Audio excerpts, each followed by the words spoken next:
ගෞරවනීය අපේ හාමුදුරන් වහන්සේලාගෙන් අවසරයි මේ වැඩසටහන සඳහා ලයිව් ස්ට්‍රීම් මාධ්‍ය ඔස්සේත් go to meeting මාධ්‍ය ඔස්සේත් සම්බන්ධ වන අපේ කාරුණික හිතවත් පින්නතුනි දැන් අපි මේ ධර්ම දේශනාව ආරම්භ කරන්නට බලාපොරොත්තු වෙන්නේ අද අපි මාතෘකාව වශයෙන් තබා ගත්තේ ගත පිළිබඳ සිහිනුවණින් මාර පරාජය කරමු යන්න. ගත පිළිබඳ සිහිනුවණින් මාර පරාජය කිරීම පිළිබඳව දහම් කරුණු කීපයක් ඔබ වෙත ගෙනහැර දක්වලා ඔබගේ සිහිය, අවධානය, නුවණ, වීරිය, සමාධිය දියුණු කර ගන්නට කිසියම් උපකාරයක් කිරීමයි මේ දේශනාවේ අරමුණු වන්නේ. බුදුරජාණන් වහන්සේ සියලු මරසෙන් පරාජය කළ කාල සීමාවක අපි සියලු දෙනාම තනිව මාර්ග පරාජය කරන්නට ධර්ම ඉගෙන ගන්න කාල සීමාවක් මේක. මාර්ග පරාජය කිරීම පිළිබඳව කුමක්ද කරන්න ඕනේ කියලා හිතන්නට පෙර මාර්ග පරාජය කියලා ඇහෙනකොටම ඔබගේ හිත දිව යන යම්කිසි කාරණා ටිකක් තිබෙනවා. ඒ තමයි අර අපේ බෝසතාණන් වහන්සේ බොමැඩදී සම්මා සම්බුද්ධත්වයට පත් වෙනකොට අලිය ඇතුන් උඩ නැගගත් යක්ෂ සේනාවක් බෝසතාණන් වහන්සේට බාධා කිරීම පිළිබඳ චිත්‍රණයක් සිතුවිල්ලක් ඔබේ හිතෙන් ඇවෙනවා. එතකොට ඔබ කල්පනා කරනවා ඇති අපි මේ මාර පරාජය කරනකොටත් ඒ වගේ භයංකාර යුද සේනාවක් ඇවිල්ලා වට කරගෙන අපිට පහර දෙයි කියලා. පින්වතුනි අර ඊටාම භයංකර මුහුණු තිබෙන විවිධ ශරීර තිබෙන ඒ සේනාවක් වගේ ඇවිල්ලා බුදුරජාණන් වහන්සේට පහර දෙනවායි කියන එක පිළිබිඹු වන්නේ උන්වහන්සේගේ සිතේ තිබෙන අර දුෂ්කර තත්වයන්, කෙලෙස් තත්වයන් පෙන්වලා දෙන්න. එතකොට බුදුහාමුදුරුවෝ පදාන කියන සූත්‍ර දේශනාවේදී පැහැදිලිව පෙන්වලා දෙනවා දස මාර සේනාවක් උන්වහන්සේ පරාජය කළා කියලා. බුද්ධත්වයේ ලබනකොට දස මාර සේනාවක් පරාජය කරලා උන්වහන්සේ සම්මා සම්බුදු උනේ ආර්ය අෂ්ටාංගික මාර්ගය සම්පූර්ණ කිරීමෙන් කියලා පැහැදිලිව ප්‍රකාශ කරලා තියෙනවා. එතකොට මේ දස මාර සේනාව අර සඳහන් වෙන පිටින් ඉන්න කවුරුවත් නෙමෙයි උන්වහන්සේගේම සිත තුල පළපදියම් වෙලා තිබුණු අකුසල සේනාවන් ටිකක්. කාමය, රාගය, ඒ වගේම බඩගින්න, පිපාසය, අවිද්‍යාව ආදී මේවා තමයි දසමාර සේනා අතර සඳහන් වෙන කීපයක්. එතකොට බුදුරජාණන් වහන්සේ මාර පරාජය කළායි කියලා අපි ඉගෙන ගත යුතු වන්නේ පිට කවුරු හරි පරාජය කිරීමට වඩා උන්වහන්සේ තමන්ගේ ඇතුලේ තිබෙන කෙලෙස් නැමැති මාර පරාජය කිරීමයි. මාරයා ගැන ඒ විදිහට අපි තේරුම් ගත්තම එතකොට ගත පිළිබඳ සිහිනුවණින් මාරය පරාජය කරන්න ඕනේ කියලා අපි තේරුම් ගන්න ඕන මේ අපේ ශරීරයේ පිළිබඳව සිහිනුවණ පිහිටුවාගෙන අවධානය අවබෝධය ඇති කරගෙන ඒ තුලින් කෙලෙස් පරාජය කිරීමක් ගැනයි මේ සඳහන් කරන්නේ. ඔබ හොඳට ධර්මයේ දේශ බැලුවොත් එහෙම කොණ්ඩඤ්ඤ භික්ෂුන් වහන්සේගේ සිට මේ තාක් යම්කිසි භික්ෂුවක් හෝ භික්ෂුණියක් උපාසකෙක් හෝ උපාසිකාවක් සෝවාන් ඵලයට හෝ සකෘදාගාමි ඵලයට හෝ අනාගාමි ඵලයට හෝ රහත් භාවයට පත් වුණා නම් ඒ හැම කෙනෙක්ම ලෝභ, ද්වේෂ, මෝහ ආදී අකුසල මූලයන් පරාජයට පත් කරලා අයින් කරලා ආශ්‍රවයන්, උපක්ලේශ, නරක සිතුවිලි අයින් කරලා එසේ ඒ තත්වයට පත් වුණා කියලා සඳහන් කරන්න පුළුවන්. එතකොට මේ හැම කෙනෙක්ම මූලික වශයෙන් පිළිටුවා ගන්නවා ධර්මතා කීපයක්. ඒ ධර්මතා ඔස්සේ තමයි ඒ ඇත්තන්ට ඒ කාර්යය කරන්න පුළුවන්කම තිබෙන්නේ.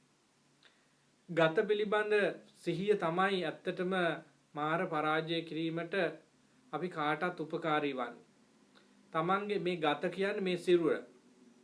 උප්පත්තියේ පටන් මේ සිරුරේ විකාශනය දිහා බැලුවම මේ ශරීරය තමන් කියලා හිතාගෙන ඉන්න ලෝකයක් තමයි අපිට තියෙන්නේ. දැන් මේ බණ කියන මමත් බණ අසමින් සිටින ඔබත් යම්කිසි පිරිසකට හඳුන්වලා දෙනකොට මේ සිරුරට දාපු නමින් තමයි කියන්නේ. මම නිමල්, මම සමන්, මම කමනි ආදී වශයෙන් මේ ශරීරයට දාපු නම ඔස්සේ තමයි තමාව හඳුන්වලා දෙන්නේ. එතකොට අපිට උපත්තියට සිට පුරුද්දක් ඇති කරලා දීලා තියෙනවා. අපි නැවත ඒක දියුණු කරගෙන තිබෙනවා. මේ ශරීරය තමයි මම කියලා. දැන් මේ ලෝකයට බිහි වෙනවා සත්වයක්. අපි මිනිස්සෙක්ම ගමු. එතකොට ඒ ශරීරයට ඒ පුතාට හෝ දුවට ඒ බිලින්දාට නමක් දෙනවා. මේ නම ටිකෙන් ටිකේ දරුවට පුරුදු කරනවා. එතකොට ඒ දරුවා මට තමයි මේ නම කියන්නේ කියලා ඒ නමින් ඔහු හඳුන්වන්න බලනවා. මේ විදියට නමක් දාගෙන මේ සිරුර පෝෂණය කරමින් විවිධාකාර කටයුතු කරමින් මේක ඉඩ සැලසෙනවා ලොකු මහත් වෙන්නට. ඉතින් මේ ශරීරය ටිකක් ලොකු වෙනකොට මහත් වෙනකොට උස යනකොට පැහැපත් වෙනකොට සම්මුති ලෝකේ භෞතික ලෝකේ ටිකක් සතුටක් ඇති වෙනවා වර්ධනය වෙනවා කියලා. එහෙම තමයි ලෝකය හිතන්නේ. ඒක ටික කාලයක් ගිහිල්ලා අවුරුදු 30 40ක් ගිහිල්ලා අනිත් පැත්තට හැරෙනකොට ඒකට නමක් දෙනවා දි รา යනවා වයසට යනවා කියලා. ඒකට අකමැති වෙනවා. එහෙම ගිහිල්ලා යම් කිසි අවස්ථාවක් සමූහයක් අපිට එනවා කකුල තියෙන තැන අපි හිතනවා මෙතන කකුල තියන්න ඕන කියලා තිය වෙන්නේ නැහැ. කකුල උස්සන්න අත උස්සන්න ඕන වෙනකොට උස්ස ගන්න බෑ. මගේ කියලා කාලයක් බොහොම ආදරයෙන් ගෞරවයෙන් රැක බලාගත්ත මේ සිරුර දැන් තමන්ගේ පාලනයෙන් තොර බව බොහෝ අයට වැටහෙන්න පටන් ගන්නවා. අවසානයක් එනවා තමන්ට කිසිම අයිතියක් ප්‍රකාශ කරන්න බැරුව කාගේ හරි උදව්වකින් මේ සිරුර වත්තම් කරගන්නවා. අවසානයේදී මේ දාලා යනවා. මේකට තමයි පින්වතුනි අපි ජීවිතය කියලා කියන්නේ. ඉතින් මේකේ සැබෑ ස්වરૂපය මේ සම්මුති වශයෙන් විමසලා බැලුවත් පේනවා මම කියලා කියන්න තරම් මේකේ කිසිම දෙයක් නැහැ. දැන් මම කියනවා නම් අපිට තේරෙන භාෂාවෙන් I, me and myself එහෙම කියනවා නම් ඉංග්‍රීසි භාෂාවෙන් වෙනත් භාෂාවකින් වෙන වචන දාලා මේකේ ස්වාමීත්වයේ අයිතිය පළ කරනවා නම් මට තේරෙන ධර්මයේ හැටියට මට මේකේ පාලනයක් තියෙන්න ඕන. මට මේකේ අයිතියක් තියෙන්න ඕන. මට ඕන විදියට තියාගන්න පුළුවන් කමක් තියෙන්න ඕන. හැබැයි එහෙම පාවිච්චි කළාට අපිට ඕන විදියට නෑ. දැන් ඔබට මට ඕන වුණොත් දවස් දෙකක් නොකා ඉන්න ඕන කියලා අපි තීරණය කරනවා. ඔබ හිතන්නේ මේ ඔබගේ සිරුරේ කියන දේ අහයි කියලාද? අහනවා නම් පිංගතුනි කිසිම කුසගින්නක් නැතුව පිපාසයක් නැතුව එහෙම අපේ වචනයට අනුගත වෙලා සිරුරත් ඉන්න ඕන. එහෙම බවක් නැහෙනේ. අපි එහෙම පොරොන්දු වෙලා මම දවස් දෙකක් ආහාර ගන්නෑ ඊළඟට වතුර පානය කරන්නේ කියලා එහෙම තීරණය කළා පැය 2-3ක් යනකොට ශරීරය පිච්චෙන්න පටන් ගන්නවා. ඇතුලේ දැවෙන්න පටන් ගන්නවා. ක්ලාන්ත භාවයට එනවා. පැය 7ක් 8ක් ගිය තැන හිටගෙන ඉන්න බෑ. ඇඳක මේ ශරීරය කොහේ හරි සතපන්න වෙනවා. ඒ තරම් දුර්වල භාවයට පත් වෙනවා. එතකොට මගේ නම් මට අයිති නම් ඇයි එහෙම මගේ අදහසේ ඉන්න බැරි? මේ විදියට ඔබ හිතලා බැලුවොත් එහෙම මේ සිරුර ස්වභාවය මේකයි. මේ ශරීරයේ පිළිබඳ මේ ආකාරයේ අවධානයක්, මේ ආකාරයේ සිහියක් ඔබට මට පවත්වා ගන්න පුළුවන් නම් අන්න ඒක තමයි පින්වතුනි කය පිළිබඳ සිහිය පිහිටනවා කියලා කියන්නේ. එක අන්තයක්, එක ක්‍රමයක් ඕක. කය පිළිබඳව බුදුරජාණන් වහන්සේ සිහිය පිහිටවන්න කටයුතු කළා. කුමාර භාවයෙන් මිදිලා කිං කුසල ගවේසි මේ ජාති ජරා ව්‍යාධි මරණ වලට උත්තරේ මොකද්ද කියලා ඒකට දක්ෂතාවය මොකද්ද කියලා උන්වහන්සේ හොයාගෙන යද්දී ඔබ දන්නවා උන්වහන්සේ අබිනිෂ්ක්‍රමණය කළා දුක් දුන්න මේ ශරීරයට. අත්ත කියලා මතාන් යෝගේ නම් වූ කාටවත් කරන්න බැරි ප්‍රමාණයට ශරීරයේ දුකක් දුන්නා. හේතුව උන්වහන්සේ මේ ශරීරයේ තමයි මම ඉන්නේ. මම කියන කෙනාට මේ ආත්මවාදී මම කියන කෙනාට එලෙස දුක් දුන්නම ඒ ශරීරයේ දුක ඉවර වෙනවා කියලා. නමුත් උන්වහන්සේ ඒ වැරදි කියලා තේරුම් අරගෙන එතනින් මිදිලා තමයි සම්මා සම්බුද්ධත්වයට පත් උනේ. එතකොට මේ ශරීරයේ ඒ නිසා උන්වහන්සේ අපිට කියලා දෙනවා නුවණින් මේ ශරීරය ගැන කල්පනා කරන්න, සිහි නුවණ පාවිච්චි කරලා මේක පාවිච්චි කරන්න. මොකද මේක පින නිසා ලැබිච්ච දෙයක්. පින නිසා ලැබුණට පින නිසා ලැබුණු දේවල් වලට ඇලුනොත් එය හරියට පාවිච්චි නොකළොත් අයහපතක් සිදු වෙන බව අපි තේරුම් ගන්න ඕන. ඉතින් බුදුරජාණන් වහන්සේ මේ ගත පිළිබඳ සිහිය පිහිටෙව්වොත් එහෙම කෙලෙස් වලින් නිදහස් වෙන්න පුළුවන් බව කායගත සති කියන මජ්ක්‍ධිම නිකායේ සූත්‍ර දේශනාවක පෙන්වලා දෙනවා. අපි ඒ ගුරු කොට අරගෙන අද දවසේ ඉතිරි කාලය මේ ධර්ම දේශනාව සහ සාකච්ඡාව සඳහා යොමු කරන්න බලාපොරොත්තු වෙනවා.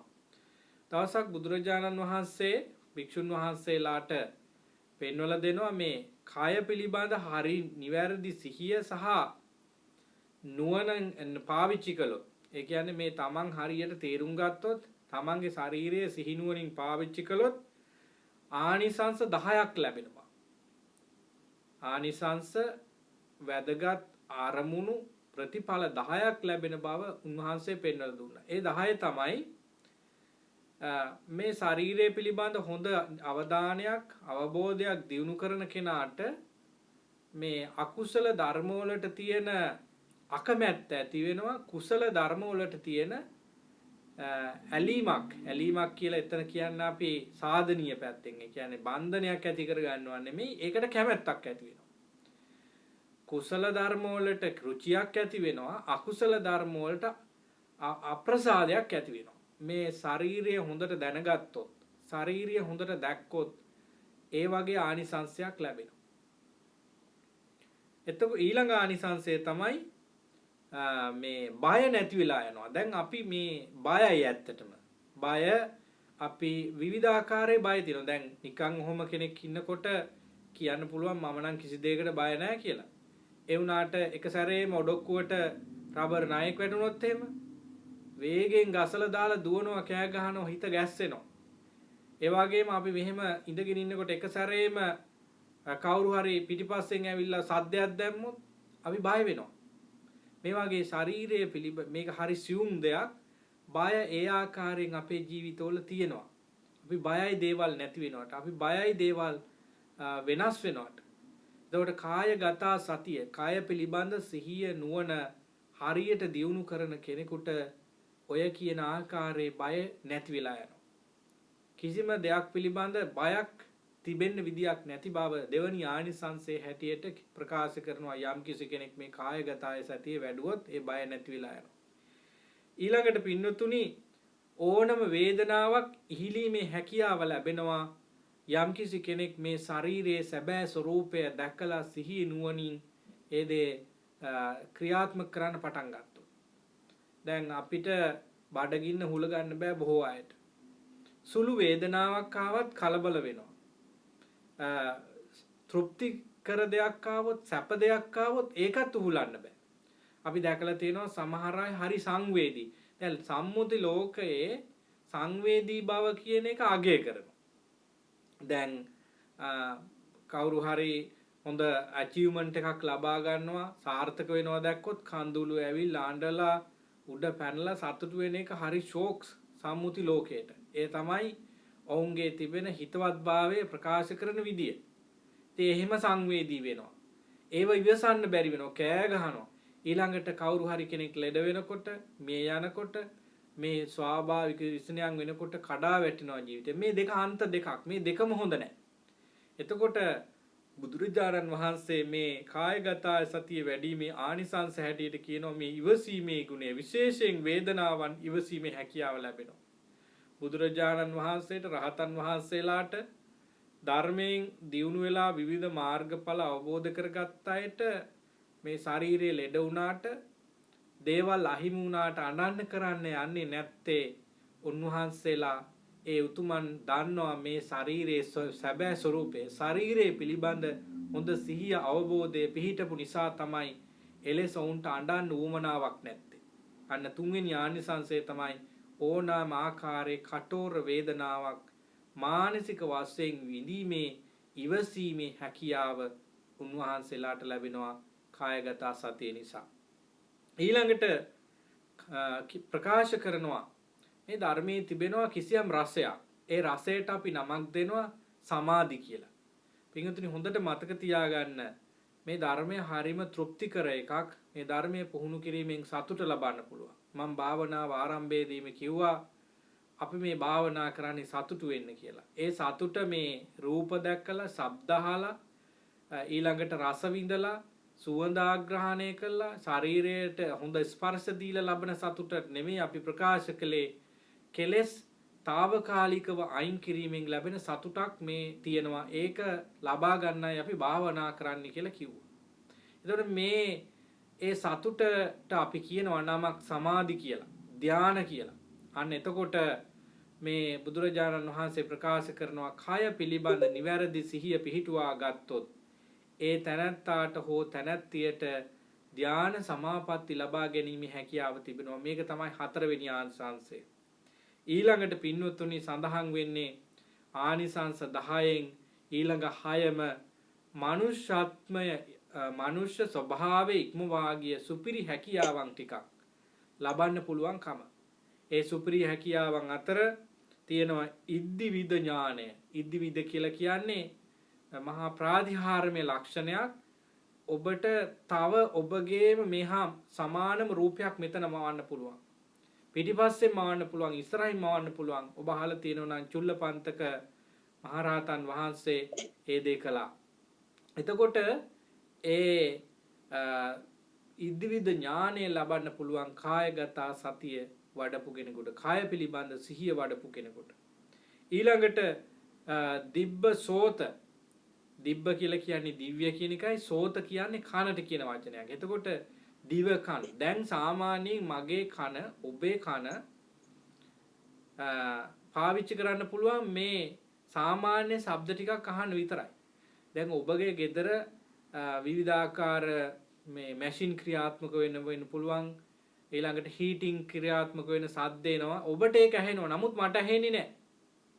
එතකොට නමුත් ඊට පස්සේ ටොරොන්ටෝ වල වාහන යනවා වෙන්න පුළුවන්. ඔටාවා වල වෙන තැන් වල වාහන යනවා වෙන්න පුළුවන්. මිනිස්සු කතා අපිට කාටවත් ඇහෙන්නේ නැහැ. මොකද අපේ කනේ සීමාව එච්චර දුර දිග යන්නේ නැහැ. අපේ කනට එච්චර දේවල් අහන්න බෑ. නමුත් පින්වතුනි දිබ්බ සෝත කියන දිව කන් කියන එක තියෙනවා නම් අරමුණු කිරීමෙන් අපිට අහන්න පුළුවන් ඒ ශබ්ද පවා. උදාහරණයක් හැටියට ඔබත් මමත් මිසසාගා විහාරස්ථානයේ දැන් නැහැ. මට දිබ්බ සෝත, ඔබට දිබ්බ සෝත තියෙනවා නම් අපි මිසසාගා විහාරය කියන නමින් අපි ඒ දේ අරමුණු කරනවා, හිතට ගන්නවා. හිතට ගන්නකොට එතන ඉන්න භික්ෂුන් වහන්සේලා කතා කරන ඒවා මේ මොහොතේ කතා කරනවා අපිට අහන්න පුළුවන්. අන්න ඒක තමයි දිබ්බ සෝත කියලා කියන්නේ. ඊළඟට පින්වතුනි පරතිච්ච විඥානන ඥානය ලබන්නද පුළුවන්කම ලැබෙනවා කායගත සතිය වැඩුවොත්. පරචිත්ත විඥානන, පර කියන්නේ අනුන්ගේ, චිත්ත කියන්නේ සිත්, විඥානන දැනගැනීමේ හැකියාව. අනුන්ගේ සිත් දැනගැනීමේ හැකියාව මේ භාවනාව තුලින්, එහෙම නැත්නම් කායගත, කාය පිළිබඳ සිහිය නුවණ දියුණු කිරීම තුලින් ලබා ගැනීමට හැකියාව ලැබෙනවා. ඔබට මට දැන් කියන්න බෑ අපේ හිතේ වැඩ කරන්නේ කුමක්ද කියලා. නමුත් මෙලෙස භාවනාවෙන් සිත දියුණු කරගත්ත කෙනෙකුට ඒ තැනැත්තා ඒ පිරිස් සමූහය අරමුණු කරලා පුළුවන්කම ලැබෙනවා හිත ඒ තත්වයට පත් කරගන්න. ඊළඟට කියනවා පුබ්බේ නිවාසානුස්සති, තමාගේ අතීතය විමසලා බලන්න පුළුවන් හැකියාව ලැබෙනවා. තමා කොහේ ඉපදිලාද මේ භවයට ආවේ, ඊට පෙර කොහෙද හිටියේ, ඊටත් පෙර කොහෙද හිටියේ, කුමන නම් වලින්ද ඔහු හඳුන්වන්නේ සමාජේ ආදී වශයෙන්, දෙවියෙක්ද, බ්‍රහ්මයෙක්ද, මිනිසෙක්ද, තිරිසන් සතෙක්ද ආදී මේ ඕනෑම දෙයක් දැක ගැනීමේ හැකියාවට තමයි පුබ්බේ නිවාසානුස්සති ඥානය කියන්නේ. එය ලබා ගන්නත් පුළුවන් කායගත සතිය වැඩිීමේ ප්‍රතිඵලයක් හැටියට. ඊළඟට කියනවා දිබ්බ චක්කු. දිබ්බ චක්කු කියන්නේ ක්ලේවෝයන්ස්. ඒ විශේෂ හැකියාවක් අර කියන්නා වූ සියලුම කරුණු ඒකට අන්තර්ගතයි. අවසානයේ ආසවක්ඛ්‍ය ඥානය. මේ ආසවක්ඛ්‍ය කියලා කියන්නේ කෙලෙස් නැති කිරීම පිළිබඳ ඥානය. බුදුරජාණන් වහන්සේ පෙන්වලා දෙනවා භික්ෂුන් වහන්සේලාට යම්කිසි කෙනෙක් ගත පිළිබඳ සිහිය දියුණු කරනවා නම් මෙන්න මේ ආනිසංස 10 ඔවුන්ට ලබන්න පුළුවන්. ආපහු කිව්වොත් මේ ආනිසංස 10 අකුසල ධර්ම වලට අකමැතිභාවය, කුසල ධර්ම වලට කැමැතිභාවය ඇති වෙනවා. ඊළඟට බය නැති වෙලා යනවා. ඊළඟට තද වේදනාවන්, සාමාන්‍ය වේදනාවන් උහුලනවා වගේ ඉහිලීමේ හැකියාව Tamanට ලැබෙනවා.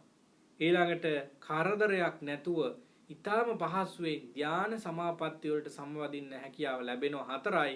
අනිත් 6ම විශේෂ ඥාන මොනවද? ඉද්දිවිද, දිබ්බසෝත, පරචිත්ත විජානන, ඊළඟට පරචිත්ත විජානන, පුබ්බේ නිවාසානුස්සති, දිබ්බ චක්කු, ඊළඟට ආසවක්ඛ්‍ය කියන ඥාන 6 ලබන්න පුළුවන්කම ලැබෙනවා. ඔන්න බුදුරජාණන් වහන්සේ පෙන්වලා දෙනවා තමන්ගේ ශරීරයේ පිළිබඳ සිහිය පිහිටවනවා නම් ඔය ආනිසංස ලැබෙනවා කියලා. දැන් අපි ඒක දන්නවා. එතකොට කොහොමද එහෙනම් අපි ගිහියෙක් විදියට, පැවිද්දෙක් විදියට මේක කොහොමද කරන්නේ? මේක කරන්න පුළුවන්ද? මොන වගේ ක්‍රමයකින්ද බුදුරජාණන් වහන්සේ මෙය වඩන්නයි කියලා අපිට කියලා තියෙන්නේ කියලා අපි දැන් හොයලා බලන එක අපි කාටත් වැදගත් වෙනවා. මේ කතාව බුදුරජාණන් වහන්සේ භික්ෂුන් වහන්සේලාට පවසන්නේ බුදුහාමුදුරුවෝ මේ දවසක් ජේතවනාරාමේ වැඩ ඉන්නකොට බුදුරජාණන් වහන්සේ මේ දේශනා කරපු ධර්මකාරණයක් මේ ශරීරය පිළිබඳව භික්ෂුන් වහන්සේලා සාකච්ඡා කර ඉන්නවා. මේ සාකච්ඡා කරන්නේ මොකද්ද? කොච්චර ශ්‍රේෂ්ඨද මේ බුදුරජාණන් වහන්සේ අපිට මේ කායගත සතිය ගැන කියලා දීලා තියෙනවා. මේ වචනේ හොඳට තේරුම් ගන්න. කායගත සතිය. කාය තියෙන්නේ යම් විදියකද ඒ පිළිබඳව අවධානය නුවණ පාවිච්චි කරන එකටයි කායගත සති කියලා කියන්නේ. ඒතර මේ භික්ෂුන් වහන්සේලා මේ ගැන කතා කර ඉන්නකොට එතෙන්ට බුදුරජාණන් වහන්සේ පැමිණිලා අහනවා මා එන්නට පෙර ඔබ මොනවා හරි සාකච්ඡාවක නිරත වුණා. මොකක්ද ඔබගේ සාකච්ඡාවේ අරමුණ? මොකක් ගැනද ඔබ සාකච්ඡා කර හිටියේ කියලා. ඒ භික්ෂුන් වහන්සේලා ප්‍රකාශ කරනවා අපි මේ කතා කර හිටියේ මේ ඔබ වහන්සේ කොච්චර ලස්සනට මේ ශරීරය පිළිබඳ සිහිය නුවණ පිහිටවන හැටි අපිට කියලා දීලා තියෙනවාද කියලා අර භික්ෂුන් වහන්සේලා ප්‍රකාශ කළා. ඒ වෙලාවේ තමයි බුදුරජාණන් වහන්සේ ප්‍රකාශ කරන්නේ මහණෙනි මේ යම්කිසි කෙනෙක් මේ කය පිළිබඳ සිහිය නැවත නැවත බහුල කොට පුහුණු කළොත් ලොකු ආනිසංස ලැබෙනවා. මෙහෙමයි උන්වහන්සේ ප්‍රකාශ කරන්නේ. ඒක කතං භාවිතාච භික්කවේ කායගත සති කතං බහුලී කතා මහප්පලා හෝති මහානිසංස. දැන් අපිට යමක් කරලා ඉහළම ප්‍රතිඵල ලබන්න තියෙනවා නම් අපි කවුරුත් කැමති. ඒක සාමාන්‍ය එදිනෙදා කටයුතු වලත් අපි බලාපොරොත්තු වෙන දෙයක්. තේකක් හැදුවොත් හොඳ තේකක් බොන්න කැමති. හොඳට කෑම ටිකක් කන්න කැමති. හොඳට පිරිසිදුව ඉන්න කැමති. හැම දෙයක් තුලම අපි බලාපොරොත්තු වන්නේ උපරිම ප්‍රතිඵල. ඒ වගේම බුදුහාමුදුරුවෝ කියනවා මේ කය පිළිබඳව සිහිය නුවණ බහුල කොට, ඊතා විපුල කොට, මහත් කොට මහානිසංස ලැබෙන ආකාරයෙන් ප්‍රතිඵල ලැබෙන ආකාරයෙන් වඩන්නේ කොහොමද කියලා උන්වහන්සේ එතෙන්දි භික්ෂුන් වහන්සේලාට මේක කියලා දෙනවා.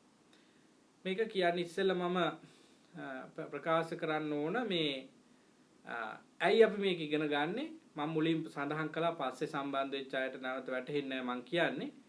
අපි ශරීරය ගැන තමයි හොයලා බලන්න ඕන. අපේ සාමාන්‍ය ටෙන්ඩන්සි එකක් තියෙනවා ලෝකය ගැන දැනගන්න. ඒක සාමාන්‍ය පුරුද්දක්. අපේ ලෞකිකත්වයේ තියෙන ස්වභාවයක් තමයි මෙතනින් පිට තියෙන දේවල් පිළිබඳ හොයලා බලන්න. ඒක මේ සම්මුති පැවැත්මට හේතු වෙනවා. මම පිළිගන්නවා. ලංකාව ගැන අපි හොයලා බලනවා, ඇමරිකාව ගැන හොයලා බලනවා, අනිත් අය කොහොමද කනවද බොනවද කියලා හොයලා බලනවා, ඊළඟට ගහකොළ ගැන හොයලා බලනවා, වාතය ගැන, ගහරු තාරකා, සූර්යා, පොළොව යට වතුර ආදී වශයෙන් අපේ අවධානය භෞතික අභෞතික පිට තියෙන දේවල් වලට යොමු වෙලා තියෙනවා. අපි මුළු ජීවිතේම ඉස්කෝලේ යන්න පටන් ගත්ත දවස් ඉඳලා අපි ගත්තොත් මේ දක්වාම විවිධ වෘත්තීන් වල නියැලලා ඉන්න අය ඕක නෙමෙයිද කරලා තියෙන්නේ. එසේ ඉගෙන ගත්තේ නැති අය පවා ඕක නේද කරන්නේ. අපේ මනුෂ්‍ය සංහතියම යොමු වෙලා තිබෙන්නේ සම්මුති වශයෙන් බැලුවොත් සාමාන්‍ය වශයෙන් බැලුවොත් පිට තියෙන දේවල් ගැන හොයන්න. නමුත් එතන කිසිම සැනසීමක් ලැබිලා තියෙනවද කාට හරි?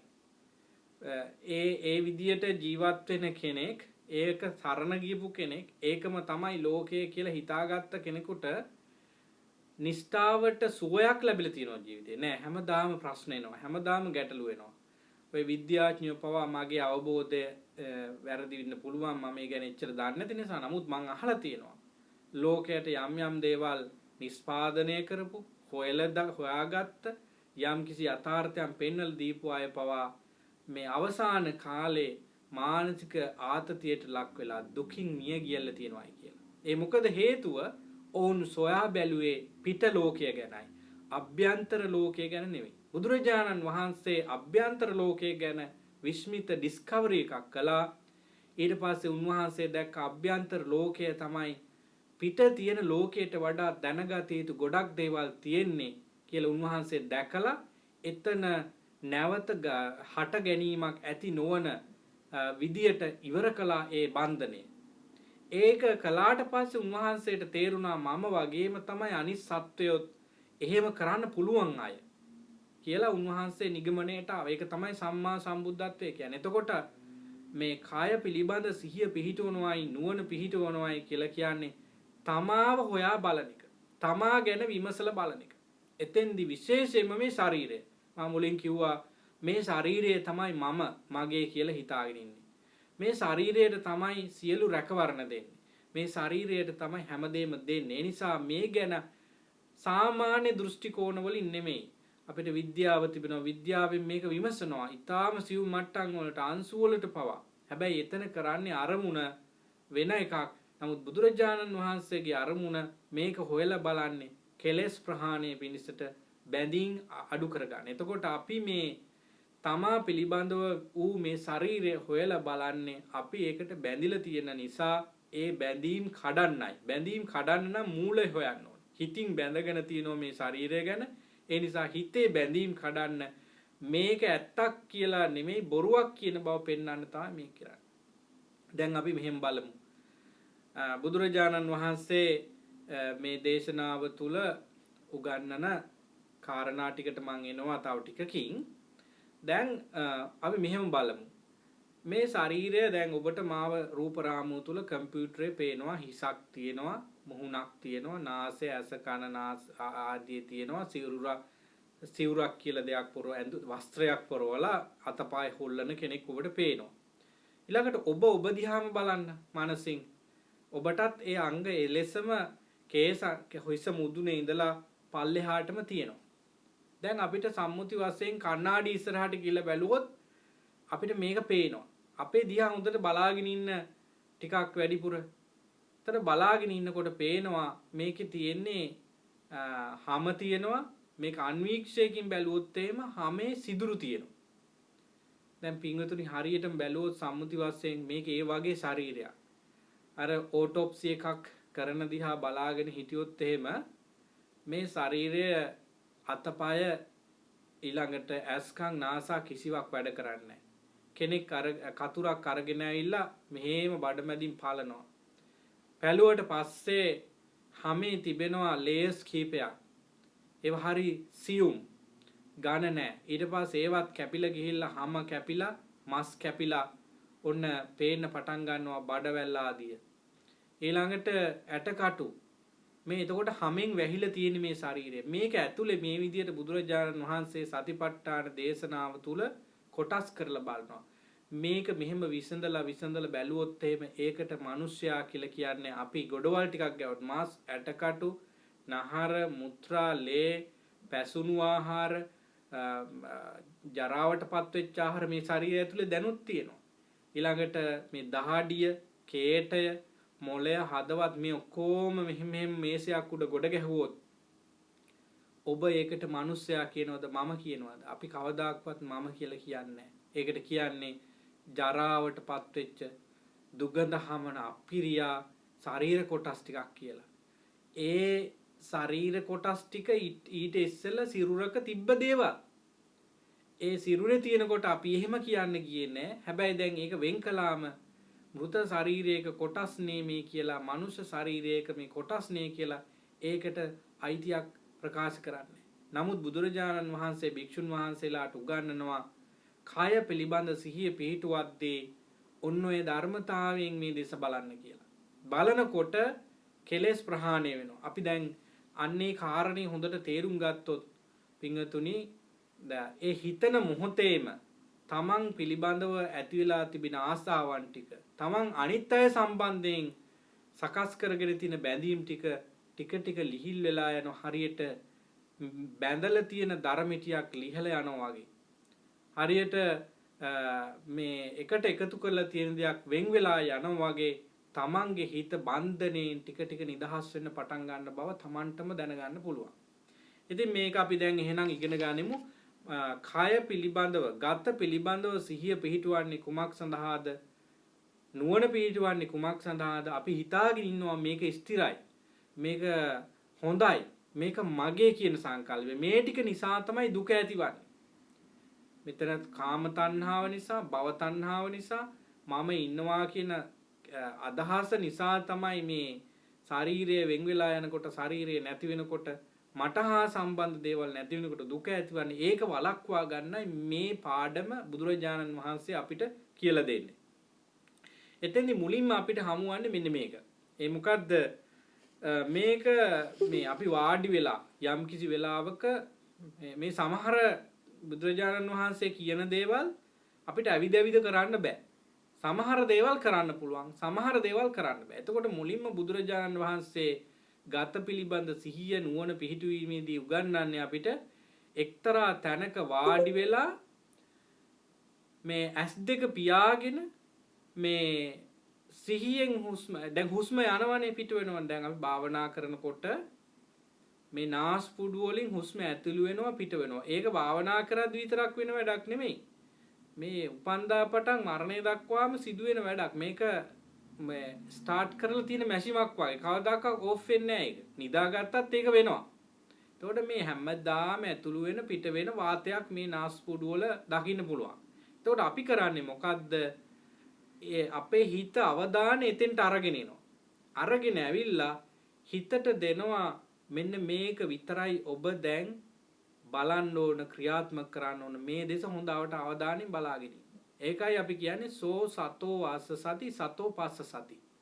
මේක ඔබට සාමාන්‍ය දන්න දෙයක් වෙන්න පුළුවන්. ඒ වුණාට ඔබ මේක සාර්ථකව කරලා නැති වෙන්න පුළුවන්. ඒකයි මේක හොඳට අහගන්න ඕන. මේක කරලා බලන්න අමාරුයි. හැබැයි හොඳට ටියුන් කරගත්තොත්, අල්ලගත්තොත් පුදුම තෘප්තියක් මේකේ තියෙනවා. මෙතන හුස්ම ඇතුළු වෙනවා, පිට වෙනවා. ඒ දේශ බලාගෙන ඉන්න ටික වේලාවක් බලාගෙන ඉන්නකොට හුස්ම දිගට යන බව පේනවා, කොටට යන බව පේනවා. දිගට ඇතුළු වෙනවා, දිගට පිට වෙනවා. කොටට ඇතුළට යනවා, කොටට පිට වෙනවා. මේ හුස්මේ තියෙනවා මේ වගේ වෙනස්කම්. ඇයි ඒක එහෙම වෙන්නේ? අපේ පෙනහළු වල තියෙන ඒ වගේම ඒ නිසා එතනින් අනිත් අවයවවල තිබෙන යම් කිසි ක්‍රියාකාරකම් මත වෙනස් වෙනවා. ඔබ හොඳට බලන්න පොඩි දරුවෙක් නිදාගෙන ඉන්නකොට විනාඩි 10ක් 15ක් ඒ දරුවා දිහා හොඳට බලාගෙන හිටියොත් එහෙම ඒ පොඩි දරුවා එක සැරේම හුස්මක් අරන් පිට කරනවා. ඒක විනාඩි 3-4කට සැරයක් වෙන වැඩක්. ඒ මොකද ඒ ලං කැපැසිටි එක අනුව ඒ ළමයා එහෙම කරනවා. අපි වැඩිහිටි වුණත් එහෙමයි අපි නෝටිස් නොකලට. අනේ මොකද ඒ පෙනහළු වල හදවතේ ඒ මොළයට සියලු ක්‍රියාකාරකම් මත සමහර වෙලාවට ශරීරයට ගොඩාක් හුස්ම ඕන, සමහර වෙලාවට ටිකක් එක සැරේ කෙටියෙන් ආවම ඇති අන්නේ ස්වරූපය. එතකොට අවධානයෙන් මේ හුස්ම දෙස බලාගෙන ඉන්නකොට අර වගේ වේරියේෂන්ස් පේන්න පටන් ගන්නවා. එතකොට තව ටිකක් මෙහෙම අවධානය නොකැඩී නොබිනී බලාගෙන ඉන්නකොට මුලින් පේනුන්නේ හුස්ම ඇතුළට යන එක, සමහරට පිට වෙන එක විතරයි පේන්නේ. සමහරට ඇතුළට යන එක පේනුණා, පිට වෙන එක පේනුන්නේ නැහැ. නමුත් දැන් පිට වෙන එකත් පේනවා ඇතුළු වෙන එකත් පේනවා. ඒ දෙකම පේන්න පටන් ගන්නවා. ඊළඟට මේ හුස්ම එහෙම මුලින් පෙනුනට දැන් නිකන් නොදැනී යන්නේ. නොදැනෙන ගතියක් පෙනෙන්න පටන් ගන්නවා. දැන් මෙන්න මේ වගේ මේ හුස්මේ විවිධතා අපි පේන්න පටන් ගන්නවම කියලා කියන්නේ අපේ විවිධ අරමුණු වල තිබ්බ හිත දැන් මේකට හොඳට ඒකාත්මික වෙලා බද්ධ වෙලා තියෙන්නේ. මේ නිසා මේක තමයි පිංගුතුනි හිත එක තැනකට අරගෙන ආව කියන්නේ. මේක පටන් ගන්න ඉස්සෙල්ලා අපේ හිත තිබුණේ අපි ඇසෙන් දැකපු රූප ගැන හිතා. එහෙම නැත්නම් කනෙන් අහපු ශබ්ද ගැන හිතා. එහෙම නැත්නම් විඳපු දිවෙන් විඳපු රසයක්, නාසයෙන් විඳපු රසයක් මොකක් හරි මේ ඉන්ද්‍රිය අත්දැකීමක් මත තමයි අපි හිටියේ. ඒක මම තවදුරටත් කිව්වොත් අපි සාමාන්‍යයෙන් ජීවත් වෙනවා කියලා කියන්නේ ඇස කන නාසය දිව ශරීරය කියන මේ ඉන්ද්‍රිය පහෙන් එන අරමුණු හිතා ඒ ගැන ජීවත් වෙන එකයි. ඔක තව පැත්තකින් කිව්වොත් එහෙම අපි උදේට මේ ඇහැරෙනවා අපිට. ඇහැරෙනකොටම ඇහැරෙන්නේම අපි හිතමු ඇලාම් එක වැදිලා එහෙම නැත්නම් කවුරු හරි දොරක් අරින සද්දයක් කතා කරන සද්දයක් ඇවිල්ලා ටෙලිෆෝන් එක වදිනද? ටෙලිෆෝන් එක වදිනකොට එහෙම නැත්නම් කතා කරනකොට බෙල් එක වදිනකොට කොහොමද අපිට ඒකේ දැනෙන්නේ? කනෙන් තමයි ශබ්දේ. කනෙන් ශබ්දය ආවම අපි ටක් ගාලා සංජානනය කරනවා, පර්සීව් කරනවා. ආයේ ටෙලිෆෝන් එක. ඒ මගේ නෝනා, මගේ පුතා. ඒ දොර ඇරියා. ඉක්මනින්ම අපේ හිතේ හැකියාවක් තියෙනවා අයිඩෙන්ටිෆයි කරන්න. එතකොට ඒක කරන්නේ කොහොමද? මේ කනෙන් ශබ්දය ඇවිල්ලා. ඊට පස්සේ මෙහෙම නැගිටිනවා ඇඳින්. නැගිටිනකොට මේ ශරීරයේ ස්පර්ශය දැනෙනවා. ශරීරය එක්ක රිදෙනවා, එක්ක හරි ෂෝක් මොකක් හරි ෆීලිං එකක් එනවා. ඒ එන්නේ මේ පස්වෙනි ඉන්ද්‍රිය වන ශරීරය හරහා. එතකොට එතන අතන කනෙන් ශබ්දය ගත්ත, මෙතන දැන් ස්පර්ශයෙන් ගත්ත අදහසක් හිතට. ඊළඟට අපි යනවා බාත්රූම් එකට. අපේ මූලික කෘත්‍ය කටයුතු කරනවා. එතකොටත් දැනෙන්නේ වේදනාවක්. සද්ද ඇහෙනවා. ඊළඟට කටට වතුර ටිකක් දා ගන්නවා, මූණ හොදනවා, සිසිලස දැනෙනවා. දැන් ශරීරයේ ස්පර්ශය, දිවට රස දැනෙනවා. දැන් මේ ඊළඟට තේ බොනවා ගිහිල්ලා ඒ ඔක්කොම ඊළඟට නෝනත් එක්ක මහත්තයාත් එක්ක දරුවොත් එක්ක කතා කරනවා. මේ ඔක්කොම ඉන්ද්‍රිය ක්‍රියාකාරකම්. එතකොට ওই විදියට දවස යනවා, මාස යනවා, අවුරුදු ගණන් ජීවත් වෙනවා. අවසානයේදී අවුරුදු 100ක් ජීවත් වුණා පින්වතුනි. ඇස කන නාසය දිව ශරීරය කියන ඔය භෞතික ඉන්ද්‍රිය පහ මනසින් ක්‍රියාත්මක කරන එකක් විතරයි කරලා තියෙන්නේ. ඕකට තමයි ජීවත් වෙනවා කියන්නේ. එතකොට මේ මූලික ගත පිළිබඳ සිහිය පිහිටුවීමේදී බුදුහාමුදුරු ගන්නනවා ඒ ඉන්ද්‍රියම පාවිච්චි කරලා මෙතන තියෙන හුස්ම දෙස බලලා අර ඉන්ද්‍රිය මත ක්‍රියාත්මක වුණු අත්දැකීම් වලට බැඳිච්ච හිත දැන් එක අරමුණකට ගෙනා one pointedness කියන්නේ ඔන්නෝකට. ඉස්සෙල්ලා රූපවල, ශබ්දවල හිතේ ඇඳිච්ච විවිධ රසවල අත්දැකීම් වල හිත තිබුණ දැන් ඒ වගේ ගලවගෙන ඇවිල්ලා එකම අරමුණක් වන හුස්ම ගැනීම, පිට කිරීම දෙසට හිත යොමු කරලා තිනවා. දැන් එතනින් එළියට පයින්නේ. සාමාන්‍යයෙන් මම දන්නවා අපිත් භාවනා කරන්න ස්ට්‍රගල් කරලා තියෙනවා. අපිට දැන් වෙන අත්දැකීම් තිබුණාට ඔබ භාවනා කරන්න උත්සාහ කළා ඇති මේක කරන්න යනකොටම හිත නිකන් මාළුවෙක් වතුරෙන් එළියට දාපු වගේ උඩ පයින්නෝ, මෙහෙන් පයින්නෝ, අරහෙ යනවා, මෙහෙ යනවා. පාලනය කරන්න බෑ. ඒ මොකද හේතුව ඔබගේ මුළු ජීවිතේම කරලා තියෙන හිතට ඕන විදියට අරමුණු වල පනින්න වඳුරෙක් වගේ. මංකි මයින්ඩ් කියන්නේ ඒකයි. අරහෙ මේ පනින්න ඉඩ දීලා තියෙනවා. ඉතින් දැන් ඔබට ඕන නම් ඒ தত্ত্বය වළක්වගෙන හිත ජීවිතය සුවපත් කරගන්න මෙන්න පළවෙනි ක්‍රමයේ බුදුහාමුදුරු කියනවා මේ ඇතුළු වෙන පිට වෙන හුස්ම දෙසට අවධානය යොමු කරන්න. ඒකේ වෙන වැදගත්කමකුත් තියෙනවා. මොකද මේ හුස්ම තමයි මේ ජීවිතය මේ විදියට කතා කරන්න, මේ විදියට ඇඟිලි දික් කරන්න, මේ විදියට අත උස්සන්න ඔක්කොටම හේතුව මේ හුස්ම. මේ හුස්ම දැනගත්තොත් එහෙම මුළු ජීවිතේම දැනගත්ත වෙනවා. ඒ නිසා බුදුරජාණන් වහන්සේ උගන්වනවා පළවෙනින්ම මේ විදියට මේ ආස්වාස ප්‍රාස්වාස වාතය පිළිබඳව සිහිය පිහිටවන්න. එහෙම පිහිටෙව්වොත් තස්ස ඒවං අපමත්තස්ස ආතාපිනෝ පහිතස්ස විහෙරතෝ. මෙන්න මේ විදියට අප්‍රමාදීව හොඳ වීරියක් ඇතුව මේ හුස්ම දිහා බලාගෙන කාලයක් යම්කිසි කාල සීමාවක් පුහුණු කරගෙන ගියොත් ගේහසිතා සර සංකප්පා තේ පහි යම්ති. අන්න ඔහුගේ හෝ ඇයගේ ඒ කරන කෙනාගේ සිත කාම ආසාවෙන් කාම ඡන්දෙන් කාමයට ඇති කැමැත්තෙන් නිදහස් වෙනවා. තේසං පහන අජ්ජත්තමේව චිත්තං සම්ටිත්තති. අන්න අර කාම සංකල්පනාවලින් අයින් වෙලා හිත එක තැනක තමන්ගේ අභ්‍යන්තර හිත පිහිටනවා. අර මම මුලින් කියපු දේ තමයි ඉස්සෙල්ලා අපේ සිත විවිධ රූපවල දැන් හිටියේ විවිධ ශබ්දවල හිටියේ. දැන් අපි උදාහරණයක් හැටියට ගත්තොත් වාඩි වෙලා ඉන්නවා. ගොඩක් අයට එහෙම එකට ඉන්න බෑ. දැන් මේ කොරෝනා නිසා ගෙවල් වලට ඉන්න වෙලා සිද්ධ වුණානේ. සමහර අයට එහෙම තනි සුදකලාව ඉන්න අමාරුයි. හැමතිස්සෙම ජීවිතේ පුරුදු වෙලා තිබුණේ කාත් එක්ක හරි කතා කරලා බලලා නටලා කාලා බීලා ඉන්න. දැන් ඒකේ මිදිච්ච අයත් ඉන්නව නැත්තේ නෑ. එහෙම නොතිබුණාට ප්‍රශ්නෙකුත් නෑ. හැබැයි හොඳට වාඩි වෙලා බලන්න තමන්ගේ හිත දිහා බැලුවොත් එහෙම හැමතිස්සෙම කොහේ හරි යනවා. හරියට යනවා මෙහාට යනවා විවිධ දේවල් ගැන හිතනවා. හැබැයි දැන් අර ක්‍රමයට හිත මෙතෙන්ට පුරුදු කරපු කෙනාගේ හිත ඒවට යන්නේ නැහැ. එක තැන නතර වෙලා තියෙනවා. මේක පින්වතුනි සාමාන්‍ය ලෙස ගන්න එපා. මේක පුදුම මැජික් එකක්. මේක විශ්ව ජනක එක්ස්ට්‍රා ඔඩිනරි එක්ස්පීරියන්ස් එකක් මේක. මේක සාමාන්‍ය ලෝකයේ සාමාන්‍ය විදිහට ලබන එකක් නෙමෙයි. මේක ආතාපි සම්පජානෝ සතිමා විනේය ලෝකේ. අවිජ්ජා දෝමනස්සං මේ දැඩි ලෝභය දැඩි ගැටෙන ගතිය නතර කරලා සිහියෙන් වීරියෙන් නුවණින් ලබා ගන්න එකක් මේක. මේක ඔබටත් ලබා ගන්න පුළුවන් බැරි කමක් නැහැ. අන්න ඒ නිසා හිත එකතෙන් වුණා අජ්ජත්තං සම්තිට්ඨති සම්නිසීදති ඒකෝදි හෝති සමාධියති. අන්න ඇතුළත පිහිටියා සම්තිට්ඨති සම්නිසීදති එතන තහවුරු වුණා ඒකෝදි හෝති එකක් බවට පත් වුණා සමාධියති සැනසෙනවා. දැන් මේ සමාධිය ගැන කියන්න මේකේ අපිට අවස්ථාව ලැබලා දීලා තියෙනවා. මම වේලාසනම කියන්නම්. සමාධිය කියලා කියන්නේ පින්වතුනි මට විශ්වාසයක් තියෙන ගොඩක් අය මේක ලබලා නැහැ. මොකද කතා බහින් මට තේරෙනවා සමාධිය ලැබුවම මේ භාෂාවේ වචන නැහැ එච්චර සතුටක් විස්තර කරන්න. උදාහරණයක් මම කියන්නද ඔබට ඒක තේරුම් ගන්න. ඔබ හිතන්න ඔබ ඉතාම වෙහෙස මහන්සි වෙලා වැඩ කරන දවසක දාඩිය දාලා අවුවට පිච්චිලා තිබහයි බඩගිනි ඔක්කොම තියෙනවා.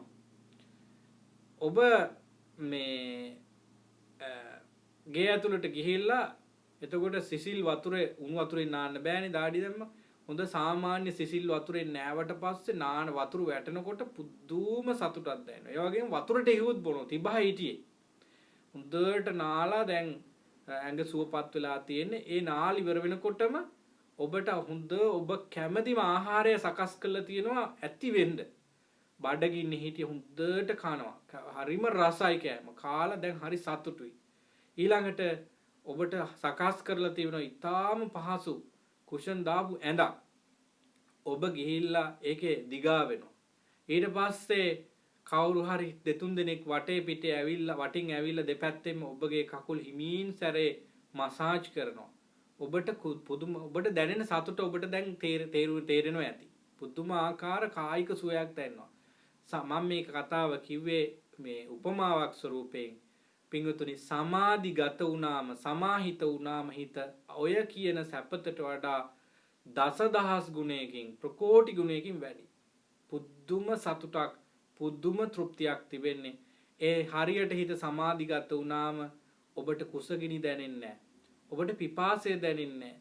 ඔබට කිසිම ශාරීරික වේදනාවක් දැනෙන්නේ නැහැ. හරියට ශරීරය සම්පූර්ණම සුවපත් වුණා වගේ. මම තව උදාහරණයක් දෙන්නම්. ඔබ තොටිල්ලක හෝ ඔන්චිල්ලාවක තියලා හිමින් සැරේ කවුරු හරි පද්දනවා කියන්න. ඔබගේ සිරුරට පුදුමාකාර සහනයක් දැනෙනවා. ඔබ රෝලර් කෝස්ටර් එකක යනවා කියන්න. ඒකේ යනකොට පල්ලෙහාට බහිනකොට යන්න කැමති අයට විතරයි මේක දැනෙන්නේ. ගියපු අයට විතරයි මේක දැනෙන්නේ. පුදුමාකාර වින්දනීය හැඟීමක් දැනෙනවා. එහෙම නැත්නම් ඔබ වාහනයක ඩ්‍රයිව් කරන් යනකොට වේගයෙන් 80ට 100ට වගේ යනකොට පල්ලමක් මෙහෙම බහිනවා. බහිනකොටම පුදුම සැනස එක සැරේම දැනෙනවා ශරීරයට පුදුම සැහැල්ලුවක්. නිකන් පණ නැති වෙච්ච ගතියක් වගේ දෙනවා. අන්නේට වඩා විශාල තෘප්තියක් සුඛයක් මේ ශරීරයේ මනසේ තිබෙනව සමාධිගත වුණා. බුදුරහාමුදුරුවෝ කියනවා ඔබ මේ හුස්ම දිහා බලලා ඒකට ශරීරයට බද්ධ වෙච්ච එකක්. ඒක දිහා බලාගෙන ඉන්නකොට හිත ඒකෝත් භාවයට පත් වෙලා සමාධිගත වෙලා ඔය සුවය දැනෙනවා.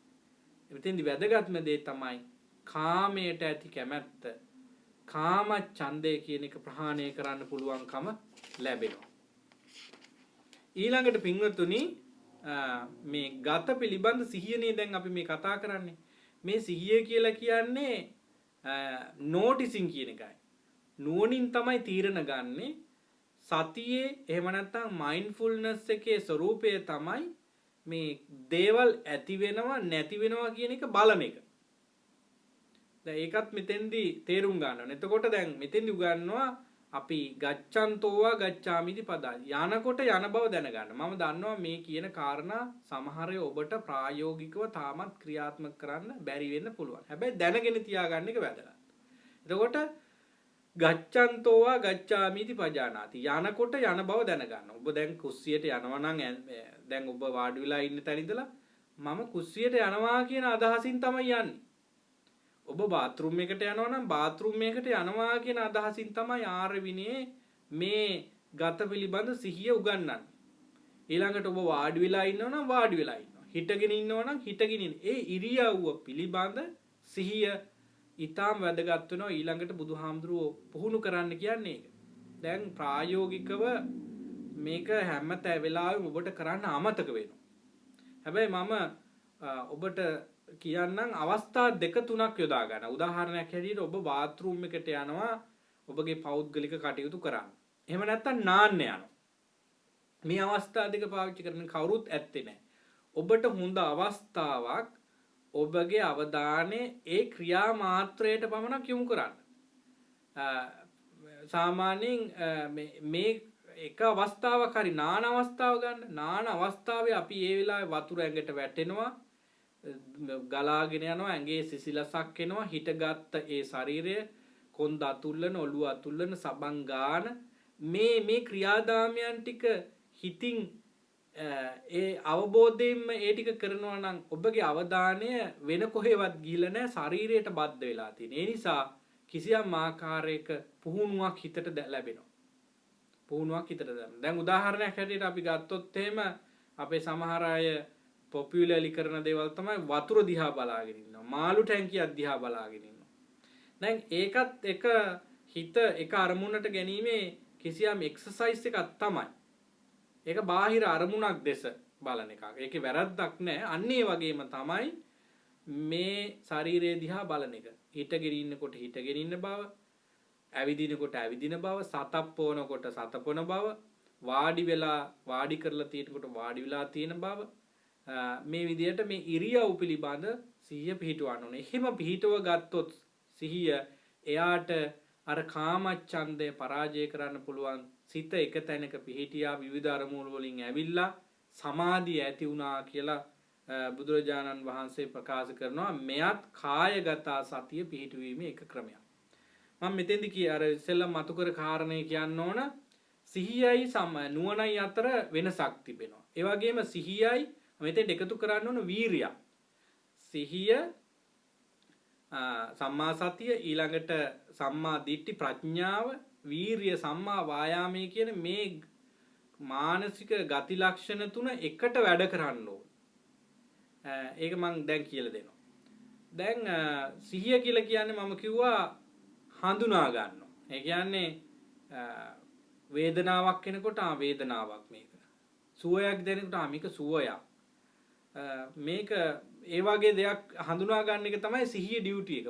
duty of mindfulness අපි කියන්නේ is to noting anything arising and passing away. එහෙමයි කියන්නේ. ඊළඟට එහෙම සිහියෙන් අපිට මේ දේවල් හඳුන්වලා දෙනකොට ප්‍රඥාවෙන් තමයි තීරණ ගන්න. ප්‍රඥා කියන නුවණ කියන quality එකෙන් තමයි මේක නරකයි. මේක මටත් හොඳ නැහැ අනිත් අයටත් හොඳ නැහැ ආදි වශයෙන් තීරණ ගැනීමේ හැකියාව තියෙන්නේ ප්‍රඥාව කියන quality එකට. එතකොට මේ සිහියටත් නුවණටත් මේ විදියට ක්‍රියාත්මක වෙන්න එනර්ජි එක ලබා දෙන්නේ වීරිය කියන මානසික ශක්තිය. ඉතින් ඒ කාරණා තුන ඩිෆයින් කරගන්න ඕන අන්නේ විදියට. එතකොට මම මේකේ තියෙන වැදගත්කම කියන්නම්. මොන මේ අපි කතාවක් කියමු මෙහෙම. එක්තරා මේ කාන්තාවක් හිටියා. මේ කාන්තාව තමයි මේ ගෙදර අයිතිකාරිය. මේ ගෙදර ඉන්නේ තව එක සේවකයෙක් පමණයි. පිරිමි සේවකයෙක්. දවසක් මේ කාන්තාවට මේ දවස් කීපයක ගමනක ගෙදරින් පිට වෙලා යන්න සිද්ධ වෙනවා. අර ගේ බලා ගන්න සිකියුරිටි ගාර්ඩ්ට කතා කරලා කියනවා මම දවස් 4-5කට ඈත පළාතකට යනවා. මේ පළාතේ හුරුව ඉන්නවනේ. ඒ නිසා හොඳට මේ සිහියෙන් බලාගෙන ඉන්න හැමදේම අවබෝධයෙන් ඉන්න හැම දෙයක් පිළිබඳවම කියලා එහෙම සිහියෙන් බලාගෙන ඉන්න කියලා සාමාන්‍ය උපදේශක් දීලා යනවා. අපි කියනවා ටිකක් හොඳට බලාගෙන ඉන්න කියලා. එහෙම කියලා යනවා. ගිහිල්ලා දවස් 4-5ක් ගියාට පස්සේ නැවත නිවසට පැමිණුනාම මේ කාන්තාවට පේනවා තමන්ගේ නිවස ඇතුලේ තියෙන කබඩ් කඩලා බඩු ඔක්කොම අරගෙන. මේ කතාව මම මීට ඉස්සෙල්ලත් කියලා දෙනවා සමහරු දන්නවා ඇති. එතකොට මේ තේරෙනවා කිසිම දෙයක් ඉතුරු වෙලා නැහැ. අර සේවකයා ගෙන්නවල අහනවා සිකියුරිටි ගාර්ඩ් ගෙන්නවල අහනවා මේ ඔක්කොම හොරුව අරන් ගිහලා මේ බලාගෙන හිටියේ නැද්ද මේ කියලා.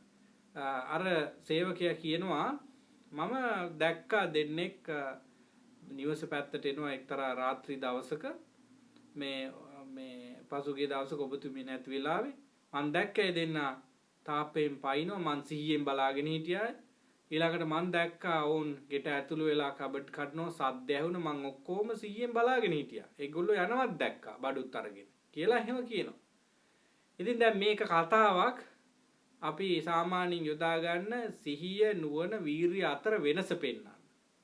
දැන් අර තනත්තාට උගන්නලා ගිය අර නෝනා වෙන දේ බලාගෙන ඉන්නේ කියලා. ඔය ඉතින් එයා දැක්කා හොරු වෙනවා, බඩු අරගන්නවා, අරගෙන යනවා දැක්කා. එතකොට මේ සිහියෙන් බලාගෙන හැබැයි නුවණ වීරිය පාවිච්චි කළේ නැහැ. නුවණ පාවිච්චි කරා නම් මගේ ස්වාමි දියණියගේ මගේ අයිතිකාර නෝනාගේ බඩුමේ මේක හොරකමක් මේ මිනිස්සු අල්ලලා දෙන්න ඕන මං කෑ ගහලා පොලිසිය ගෙන්නවලා මිනිස්සු ගෙන්නවලා මේක නවත්තන්න ඕන කියලා නුවණ පාවිච්චි කරේ නැහැ. ඒ වගේම වීරිය පාවිච්චි කරේ නැහැ අර ක්‍රියාදාමයන් සිකියුරිටි මෙෂර්ස් ගන්න. හැබැයි බලාගෙන හිටිය වෙනදේ. සිහිය කියලා කියන්නේ පින්වතුනි අන්න ඒ වගේ එකක්. නුවණ නැතුව සිහිය දියුණු කරන්න බෑ. සිහිය එහෙම ඒක වැඩක් නැහැ. දැන් නුවණ නැතුව සිහියක් පාවිච්චි කරන්න පුළුවන් ඒකට අපි කියන්නේ සම්මා සති කියලා. දැන් උදාහරණයක් හැටියට ඔබ ඉස්සරහා මේ තව මිනිස්සු දෙන්නෙක් ඉන්නවා. ඒ මිනිස්සු එක මිනිස්සෙක් තව මිනිස්සයාගේ මේ ගහලා බෑග් එක අරන් දුවන්න සූදානම් වෙනවා. ඔබ ඒ වෙලාවේ ඒක දකින්නවා. දකින්න එක තමයි සිහිය. නුවණින් කල්පනා කරනවා මේක වෙන්න දෙන්න හොඳ නෑ. මේක වැරදි කියලා දුවල ගිහිල්ලා අර මිනිස්සු අල්ල ගන්නවා බෑග් එක උදුර ගන්නවා. අන්න වීරිය පාවිච්චි කළා නුවණ පාවිච්චි කළා සිහියෙන් දැක්ක වෙන දේ. අන්න ඒම තමයි තේරුම් ගන්න. එතකොට මේ ධර්මයේ ගත පිළිබඳ සිහිය පිහිටවනවායි කියනකොට මේ ශරීරයේ සැබෑ ස්වરૂපය දකින්න ඕන වෙන දේ මොකද්ද කියලා දකින්න ඕන. ඒට අමතරව එහෙමනම් ඒකේ ස්වરૂපය කියලා නුවණින් තීරණ ගන්න. අන්න ඒක තමයි ගත පිළිබඳ සිහිය නුවණ පිහිටවනවායි කියලා මේක කියන්නේ. මේ කාරණා ටික හොඳට තේරුම් ගන්න ඕන. ඊළඟට අපි මේ සූත්‍ර දේශනාවේ බුදුරජාණන් වහන්සේ පැහැදිලි කරන වැදගත් ප්‍රකාශයක් තියෙනවා. ඒ තමයි යතා යතාවා පනස්ස කායෝ හෝති තත්තා තතානං පජානාති. ශරීරය යම් යම් විදියටද තියෙන්නේ ඒ විදියටම අවබෝධය ඇති කර ගන්න ඕන. දැන් අපි වාඩි වෙනකොට වාඩි වෙනවා, ඇවිදිනකොට ඇවිදින බව, අතපය හොල්ලනකොට අතපය හොල්ලන බව, නිදා ගන්නකොට නිදා ගන්න බව මේ විදියටම දැන ගන්න ඕන. ඊළඟට ප්‍රකාශ කරනවා හැරෙනකොට හැරෙන බව, පාත් වෙනකොට පාත් වෙන බව, මේ සියලු ආකාරයේ ක්‍රියාකාරකම් පිළිබඳ සිහිය පිහිටවන්න පුළුවන් නම් ඒහා සමානම ප්‍රතිඵල ඔබට තියෙනවා. ඔබ සතිපට්ඨාන දේශනා කියවන්න පුළුවන් නම් කියවලා බලන්න. ඔක්කොම කියලා දෙන්න බැරි නිසායි මම එහෙම කියන්නේ. අපි ආහාර කටට ගන්නකොට කටේ විකනකොට ඒ හැම ඉරියව්වෙදීම සිහිය අවබෝධයෙන් කරන්න ඕන. ඊළඟට අත හොදනකොට, වැසිකිලි කරනකොට, කැසිලිකිලි කරනකොට අඩි තියලා යනකොට මේ හැම එකක්ම අවධානයෙන් තොරව කිසිම තැනක සිදුවන්නේ නැහැ. හැම දෙයක්ම අවධානයෙන් සිදුවන්නේ. මේකේ ප්‍රතිඵලයක් හැටියට මාරයට, ඒ කියන්නේ මාරය කියන්නේ කෙලෙස් අපිටන කියන්නේ. කෙලෙස් වලට රිංගන්න බැරි වෙනවා අපේ හිතට. මොකද සිහිය නුවණ නැති වුණොත් තමයි කෙලෙස් වලට ඉඩක් හම්බෙන්නේ. සිහිය නුවණ හැම ඉරියව්වකම හැම ක්‍රියාදාමයකම තිබෙනවා නම් අන්න එතකොට එතන කෙලෙස් නැති වෙලා ගිහිල්ලා නිකලෙස් භාවයට පත් වෙනවා. සමාධියට යනවා. ඊළඟට තව මේ කාලික්ම යන නිසා මම මේ කියන්නේ ඔබ පුළුවන් නම් මෙන්න මේ දේ කරන්න. ඔබ දන්නවා මේක. ඔබ උගතෙක් හැටියට ජීවිත අත්දැකීම් තියෙන කෙනෙක් හැටියට ඔබ දන්නවා මේ ශරීරයේ කොටස් තිබෙනවා. මොනවද කොටස්? කේස්, ඊළඟට ශරීරයේ ලෝම තියෙනවා, දාත් තියෙනවා, නියපොතු තියෙනවා, මේ ඊළඟට හම. මේ පහ තමයි ඔබට බාහිරව බලන්න පුළුවන්. මේ ඇස් කියන්නේ එතනක් තියෙන හම. ඊළඟට කන කියන්නේ හමයි. එතකොට ඉන්ද්‍රිය පහක් වශයෙන් ගන්නකොට මේ සමාවෙන් ඉන්ද්‍රිය පහක් නෙමෙයි මේ ශරීර අවයව පහක් වෙනකොට අපේ ශරීරයේ අවයව පහයි ඔබට පේන්නේ. අපිට පේන්නේ තමයි කේස්, හිසේ කේස්, ඇඟේ අනිත් තියෙන කේස්, ඊළඟට නියපොතු, දත්, ඊළඟට හම. ඒක ඇතු ඔය බාහිර ශරීර අවයව පහ අභ්‍යන්තරයේ තියෙනවා.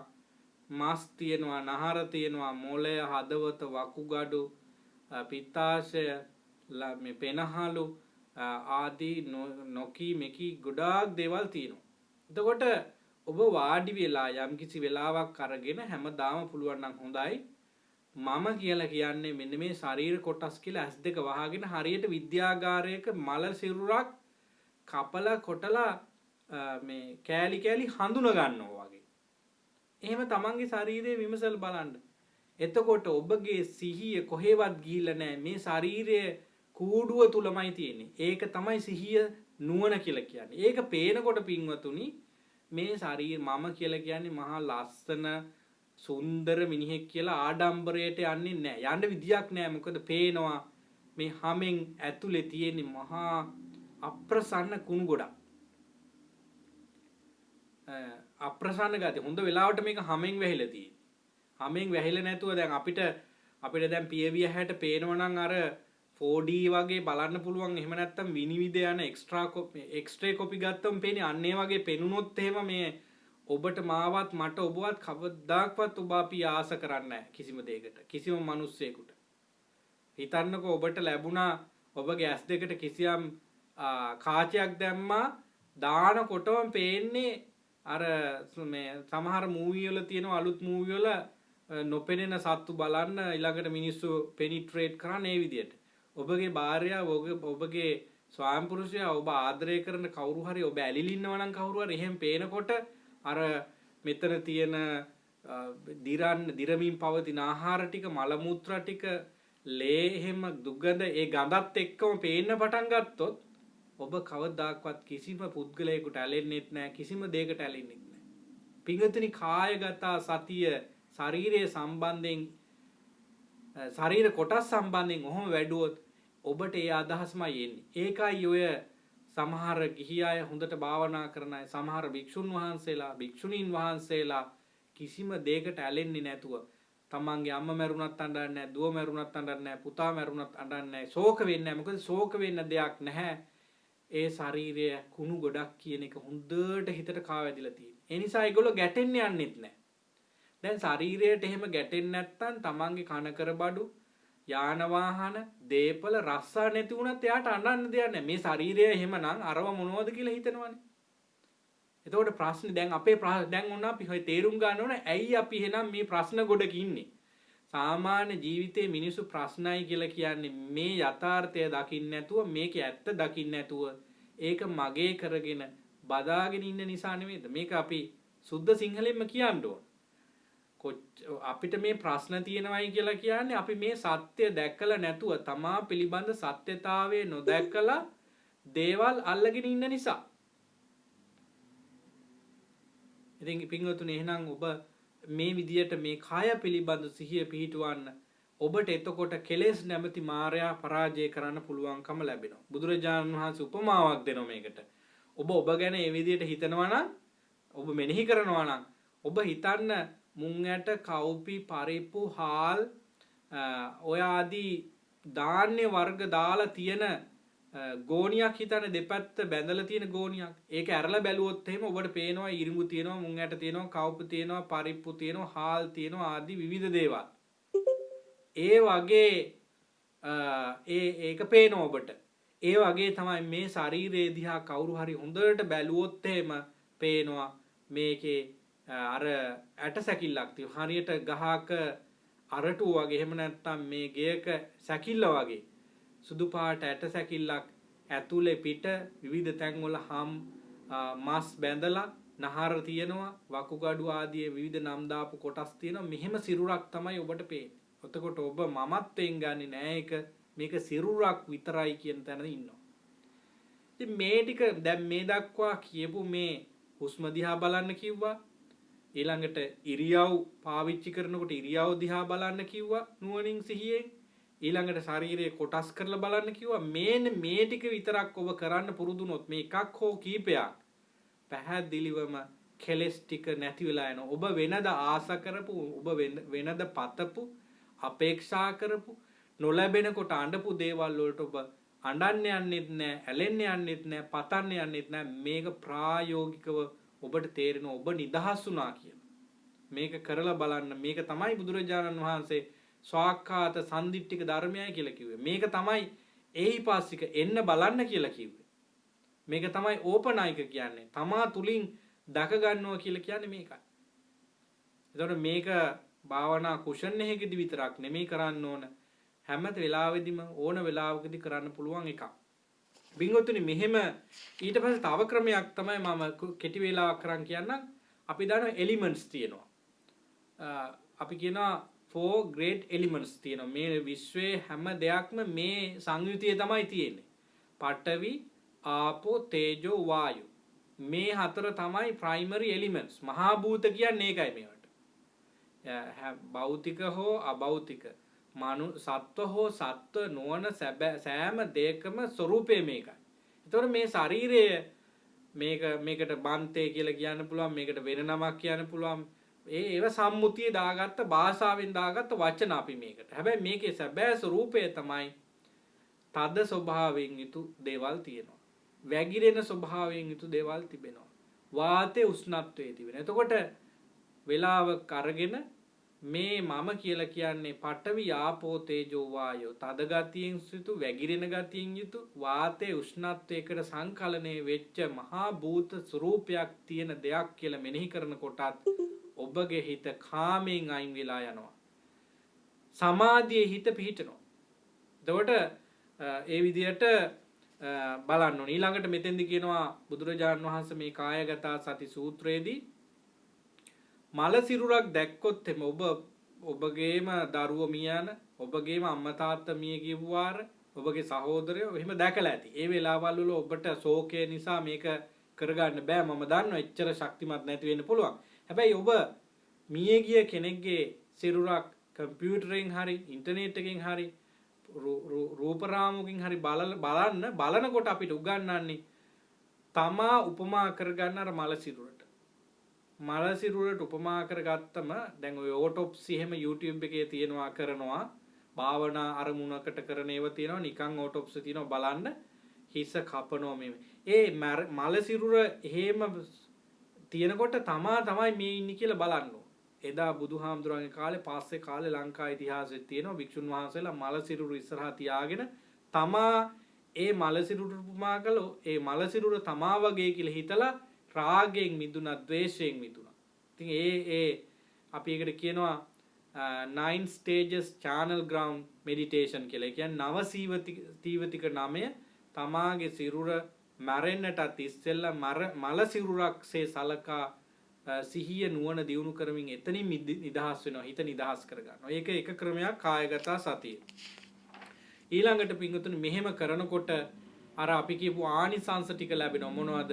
සමාධි පළවෙනි ධානය, දෙවෙනි ධානය, තුන්වෙනි ධානය, හතරවෙනි ධානය ලැබෙනවා. ඒ වගේම ඉද්ධි විද දිබ්බසෝත දිබ්බ චක්කු පරතිත්ත විජානන ඊළඟට ආසවක්ය කියන මේ ඥාන ටික ලබා ගන්න පුළුවන්. එතකොට දැන් මේක ලොකු දේශනාවක් මං කෙටි කරලා කිව්වේ මේ ගත පිළිබඳ සිහිය පිහිටුවනකොට ඒකේ මූලාරම්භය දුෂ්කර වුණාට අමාරු වුණාට මාගේ වචන විශ්වාස කරන බුදුහාමුදුරන්ගේ නාමයෙන් මේ කියන්නේ හරිම සුවයක් ජීවිතයට දැනෙනවා. ඔබ දැන් දුක් විඳිනවා නම් යම්කිසි ප්‍රශ්නයක් ගැන යම්කිසි දෙයක් ගැන ඔබට හිතට බරක් තියෙනවා නම් පින්වතුනි ඒ මොනවත් නිසා නෙමෙයි ඔබට ඔබ පිළිබඳ මේ කියන ආකාරයේ අවබෝධය නැති නිසා. කායගත සතිය වඩන්න. කායගත සතිය වැඩුවොත් එහෙම ඔය ප්‍රශ්න විසඳන එක නැති වෙන එක මට කියන්න බෑ. නමුත් ඔබගේ සිත ඒ ප්‍රශ්න තිබුණත් සැහැල්ලුවටපත් වෙනවා. මොකද හේතුව ප්‍රශ්න කියන ඒවා හිතින් බැඳගත්ත නිසා තමයි ඇති වෙලා තියෙන්නේ. අපිට මේ ලෝකේ හදන්න බෑ. අපේ දරුවෝ හදන්නත් බෑ. අපි පිට කෙනෙක් කවදාකවත් අපිට හදන්න පුළුවන් සීමාවක් තියෙනවා. දැන් ඔබගේම දරුවෝ පුතා ඔබට ඕන දේමද කරන්නේ? නෑ. යම් යම් ඇග්‍රීමන්ට්ස් ඇති වෙලා ඔබ හිතනවා නම් 100ක් එකෙන් 50ක් 60ක් විතර සිද්ධ වෙනවා. 100ක් නම් කාටවත් කරන්න බෑ. මොකද ඒ හේතුව වෙනත් පුද්ගලෙක්. ඒ එච්චර දුර යන්න ඕනේ නැහැ. ඔබගේම සිරුර ඔබට පාලනයකින් තොර නම් මේ ලෝකේ කවර කතාවද? ඒ නිසා පින්වතුනි තමාගේ ශරීරය පිළිබඳව හොයලා බලන්න සිහිනුවණින් එය පාවිච්චි කරන්න තමාගේ හිත බැඳීම් දුක් සමූහයෙන් නිදහස් කරගන්න මේක තමයි ආර්ය මාර්ගය. බුදුරජාණන් වහන්සේ මේ සූත්‍ර දේශනාවේ උගන්වනවා ඊටාම ලස්සනට එහෙම කළොත් එහෙම ඔබට මාර පරාජය කරන්න පුළුවන්. එහෙම නොකළොත් එහෙම ඔබ මාර වසඟේ ඉන්නේ. ඒ කියන්නේ කෙලෙස් වල ඉන්නවා කියන්නේ ඔබ කාට හරි කන්ට්‍රෝල් කරන්න පුළුවන්. ඔබ අහලා ඇති මාර දිව්‍ය පුත්‍රයා ගැන. එහෙම කෙනෙක් ඉන්නවා. ඒ කියන්නේ නරක වැඩවලට කැමති කෙනෙක්, බලවත් කෙනෙක් ඉන්නවා. ඔහු දෙවියෙක්. හැබැයි ඒ දෙවියට කරන්න දෙයක් නැහැ අපි හිත දියුණු කරනවා. හැබැයි අපේ හිත දියුණු වෙන්නේ නැත්තම් කෙලෙස් වලම නම් තියෙන්නේ ඔහු කැමතියි ඒක.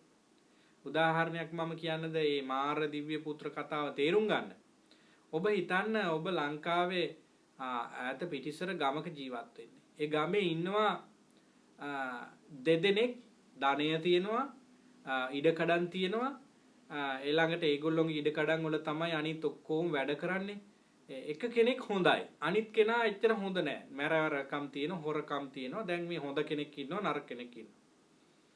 දැන් එතකොට අර නරක මිනිස්සයාට සල්ලි තියෙනවා. ඒ මිනිස්සයාගේ නරක වැඩවලට මේ සම්බන්ධ කරගන්න මිනිස්සුත් ඉන්නවා. මොකද දුප්පත් වුණා මිනිස්සු සල්ලි වලට ඕන දෙයක් කරන්න පෙළඹෙනෝනේ ජීවත් වෙන්න. එතකොට අර නරක මිනිස්සයා සමහර මිනිස්සු ටිකක් සල්ලි වලට තියාගෙන හොරකම් කරනවා, මත්ද්‍රව්‍ය ආදී පාවිච්චි කරන වැරදි විදියට අර ගමේ බල පරාක්‍රමයේ තියාගෙන ඉන්නවා.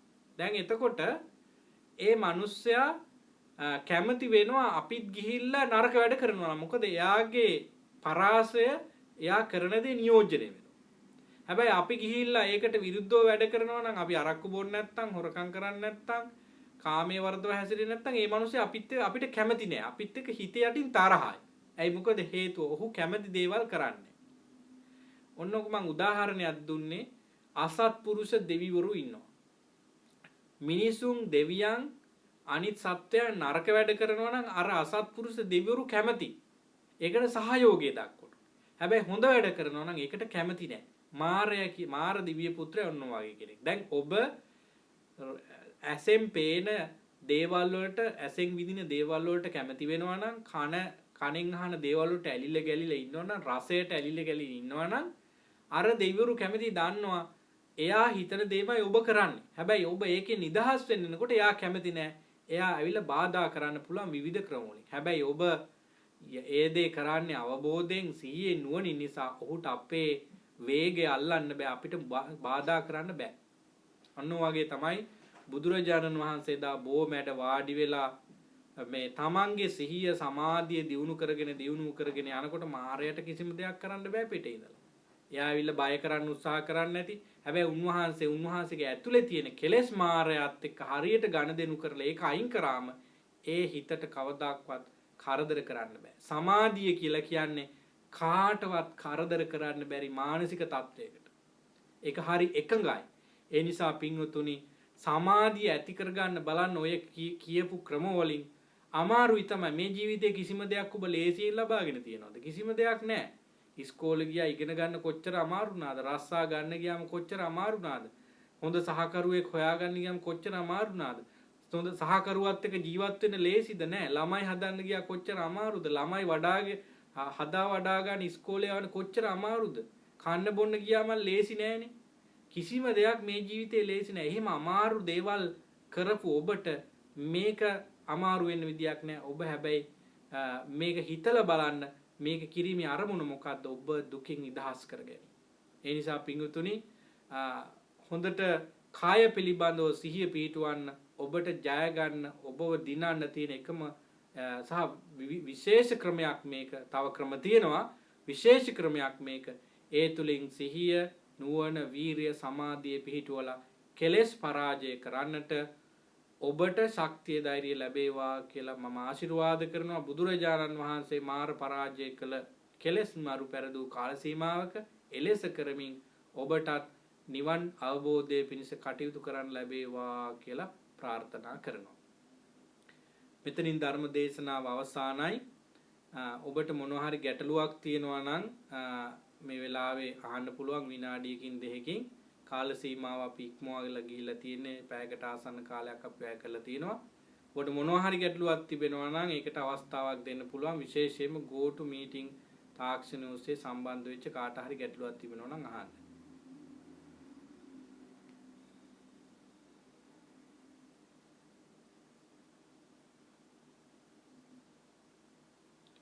මං හිතන්නේ විශේෂ විමසීමක් නැති බවයි පෙනී යන්නේ. ඒ නිසා අපි මෙතනින් වැඩසටහන સમાપ્ત කරනවා. අද මැයි මාසේ 17 වන ඉරිදා සන්ධ්‍යා කාලයේ මිසසාගා විහාරස්ථානයේ නායක හාමුදුරන් වහන්සේගේ සහ මේ වැඩසටහන සංවිධානය කළ සිරි මහත්මයාගේ ආරාධනාව මත අපි පැයක පමණ කාලයක් සීලේ පිහිටලා තිරුවන් ගුණ සිහිපත් කරගෙන භාවනා කරන්නට යෙදුණා. ඒ වගේම ප්‍රායෝගිකව ක්‍රියාත්මක කරන්න පුළුවන් බණ දහමක් අපි අද ඉගෙන ගත්තා. ගත පිළිබඳ, ශරීරයේ පිළිබඳ සිහිය පිහිටුවාගෙන නුවණ ඇති කරගෙන ඒ තුලින් කෙලෙස් පරාජය කළා තෘප්තියක්, සතුටක් ලබන ක්‍රමවේදයක් ගැනයි අපි සාකච්ඡා කරේ. ඒ සඳහා කායගත සති නම් වූ වැදගත් මජ්ක්‍ධිම නිකායේ සූත්‍ර දේශනාව ගුරු කොට ගත්තා. එලෙස ධර්ම සාකච්ඡා කිරීමෙන් ඔබ මම සියලු දෙනාම රැස් කරගත් පුණ්‍ය ශක්තිය අපි සියලු දෙනාට යහපත පිණිස ආශිර්වාද පිණිස ප්‍රාර්ථනා කරනවා. එෙහිදී මුලින්ම අපි සිහිපත් කරන්නේ කුළුගම්මන ධම්මාවාස නායක හාමුදුරුවෝ, ඊට පස්සේ සරණපල හාමුදුරුවෝ, කස්සප හාමුදුරුවෝ, ධම්මස්සර හාමුදුරුවෝ, ඒ වගේම අනිත් අපේ හාමුදුරන් වහන්සේ ඇතුළු විහාරවාසී මහා සංඝරත්නය, අප විහාරස්ථානයේ වැඩ සිටින මහා සංඝරත්නය, ඒ සියලු දෙනාට නිදුක් නිරෝගී භාවය සැලසේවා කියලා මෙත් සිතින් මා ආශිර්වාද කරනවා. ඒ වගේම සිරි මහත්මයා ඇතුළු මේ වැඩසටහන මෙලෙස පවත්වන්නට කටයුතු කළ සියලු දෙනාට පුණ්‍යානුමෝදනා කරනවා. නිදුක් නිරෝගී සුව සැලසේවා. ඒ වගේම එහි පස්සෙකෝ ලයිව් ස්ට්‍රීම් ඔස්සේ සම්බන්ධ වන, ඒ වගේම go to meeting conference room එක හරහා සම්බන්ධ වන අපේ සත්පුරුෂ මෑණිවරුන්ට, පියවරුන්ට, පින්වතුන් සියලු දෙනාටම නිදුක් නිරෝගී භාවය සැලසේවා කියලා අපි ආශිර්වාද කරනවා, ප්‍රාර්ථනා කරනවා. ඔබ සියලු දෙනාටත් විශේෂයෙන්ම ඔබ නමින් මීගිය දෙමෝපිය, දූදරු, ඥාති මිත්‍රාදී සෑම සියලු දෙනාටමත් මේ පින් අයිති වේවා. දෙවියන්ට මේ පින් අනුමෝදන් කරනවා සුවපත් භාවයේ පිණිස. ඒ සියලු දෙනාටත් සැපත සැලසේවා. ඔබටත් අපි කාටත් මේ උතුම් පුණ්‍ය ශක්තිය වහ මේ ශරීරයේ තේරුම් අරගෙන, තමාව තේරුම් අරගෙන සියලු දුක් වලින් නිදහස් වී ලබන සුවපත් වූ නිවන අවබෝධ කරගන්න හේතු වේවා කියලා ආශිර්වාද කරලා ඔබ සියලු දෙනා මොහොම වැඳ ගන්න. සබ්බීතියෝ විවජ්ජන්තු සබ්බ රෝගෝ විනස්සතු මාතේ භවත්වන්තරායෝ සුඛී දීඝායුකෝ භව. අභිවාදන සීලිස්ස නිච්ඡං වද්දා පචායිනෝ චත්තාරෝ ධම්මා වඩ්ඩಂತಿ ආයුවන්නෝ සුඛං බලං ආයුරාෝග්‍ය සම්පatti සග්ග සම්පatti මේවච අතෝ නිබ්බාන සම්පatti මිනාතේ සමිජ්ජතු. සියලු දෙනාටම තෙරුවන් සරණ වේවා.